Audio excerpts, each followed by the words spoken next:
शिखा, तुम किचन में जा रही हो तो मेरे लिए एक कप चाय बना दो। क्यों? मैं क्यों बनाऊं चाय?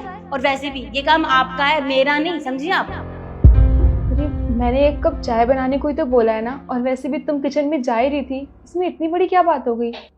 क्यों? मेरी बेटी तुम्हारे लिए चाय क्यों बनाएगी? तुझे चाय पीनी है ना तो अपने आप जाके बना।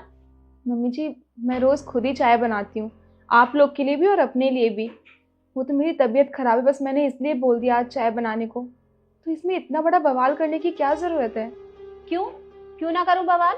अरे घर की बहुएं घर का काम करने के लिए ही होती हैं, आराम करने के लिए नहीं। और कितनी बार कहा है सुबह जल्दी उठा करो। एक तो लेट उठी है और ऊपर से ऑर्डर चला रही है। मम्मी जी, शायद आप भूल रही हैं कि 3-4 दिन से मेरी तबीयत खराब है, बस इसलिए मैं लेट उठती हूँ। डॉक्टर ने मुझे रेस्ट करने के लिए कहा है। अदरवाइज रोज तो मैं सुबह 5 बजे ही उठती थी ना, और घर का सारा काम भी करती थी। और अगर आज मैंने शिखा से एक काम करने के लिए बोल दिया, तो आप लोग इसका इतना बड़ा इशू क्यों बना रहे हैं? भाभी, अगर काम हमें ही करना होता तो हम आपको क्यों लेके आए घर में? तुम्हारे कहने का मतलब क्या है? मुझे यहाँ पे सिर्फ घर के काम करने के लिए लाया गया है? हम नहीं तो क्या? हाँ तो घर की बहुएं होती ही काम करने के लिए हैं। अच्छा, तो आपके हिसाब से बहुएं सिर्फ घर का काम करने के लिए होती हैं? तो ठीक है, आज के बाद मैं इस घर में कोई काम नहीं करूंगी। मैं भी देखती हूँ कोई मुझसे काम कैसे कराता है।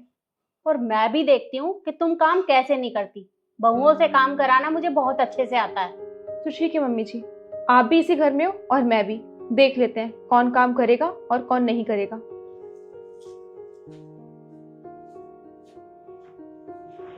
मम्मी, देखा आपने भाभी की जुबान कैसे कैंची की तरह चल रही है? हाँ, मैंने बहुत अच्छे से देखा। आने दे तरुण को, वो इसे अपने आप ठीक कर देगा। सही कहा आपने। मम्मी रो मत, कोई बात नहीं। भैया आएंगे ना तो मैं बात करूंगी उनसे। हाँ, परेशान मत होइए, ठीक है? अरे भैया। मम्मी, क्या हुआ? आप रो क्यों रही हो? अरे कुछ नहीं हुआ, वो मेरी आंख में कुछ गिर गया था। मम्मी आप तो रहने दो, भैया मैं बताती हूँ आपको। चुप रहिए आप। अरे बहुत हो गया उनका उनका रोज का ही हो गया है। आपको पता है भैया, मम्मी ने भाभी को बस एक कप चाय बनाने के लिए कहा था, और भाभी भाभी हमसे बहस करने लग गई। कह रही थी कि मैं इस घर की नौकरानी नहीं हूँ जो तुम्हारे लिए काम करती फिरूं। और मेरी मम्मी चुपचाप उनकी बातें सुनती रही। भोली है ना, कुछ नहीं कहती, लेकिन वो हमारी एक भी नहीं सुनती। अब आप ही बताइए क्या करें हम? मम्मी, शिखा जो कह रही है क्या वो सही है? हाँ बेटा, ये बिल्कुल ठीक कह रही है।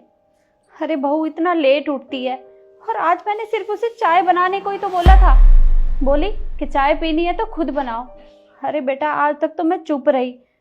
मुझे लगा अगर मैं तुझसे कुछ कहूँगी तो खामा घर में कलेश होगा, और मैं नहीं चाहती कि मेरी वजह से कोई झगड़ा हो। पर बेटा, अरे इससे अच्छा तो तुम मुझे वृद्धाश्रम छोड़ के आ। आपको कहीं जाने की जरूरत नहीं है।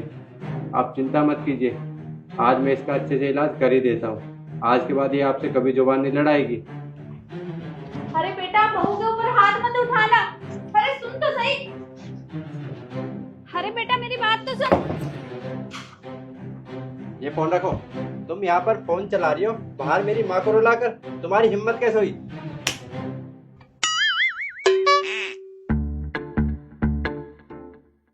पर मैंने उनको कुछ कहा ही नहीं, तुमने थप्पड़ क्यों मारा मुझे? अभी तो तुम्हें एक थप्पड़ मारा है, लेकिन दोबारा तुमने मेरी माँ के साथ बहस की ना तो तुम्हें घर से बाहर निकाल दूंगा। अच्छा, और अगर तुम्हारी माँ और बहन ने मुझे कुछ कहा तो उनके साथ क्या करोगे? मेरी माँ बहन ऐसा नहीं करेगी तुम्हारे साथ। वो तुमसे बहुत लाड प्यार करती हैं, और अगर उन्हें किया भी तो माँ को तो मैं वृद्धाश्रम छोड़ाऊंगा। और छोटी के एक गरीब घर में शादी कर दूंगा ताकि उसकी अकल ठिकाने आ जाए। ठीक है, फिर मैं अगली बार से तुम्हें वीडियो बना के दिखाऊंगी कि मेरे साथ क्या क्या होता है यहाँ। तुम्हें वीडियो बनाने की कोई जरूरत नहीं है, मैं कल ही घर में कैमरे लगवा दूंगा। ठीक है, फिर मैंने अपनी गलती मान ली, मैं आगे से कभी ऐसा नहीं करूंगी। आगे से ऐसा होना भी नहीं चाहिए। बहू। जी माँ जी। बेटा मैंने तेरे लिए चाय बनाई है, आजा पी ले। जी अभी आती हूँ। देखा, सांप भी मर गया और लाठी भी नहीं टूटी। चलो अब चाय पीते हैं। चलो।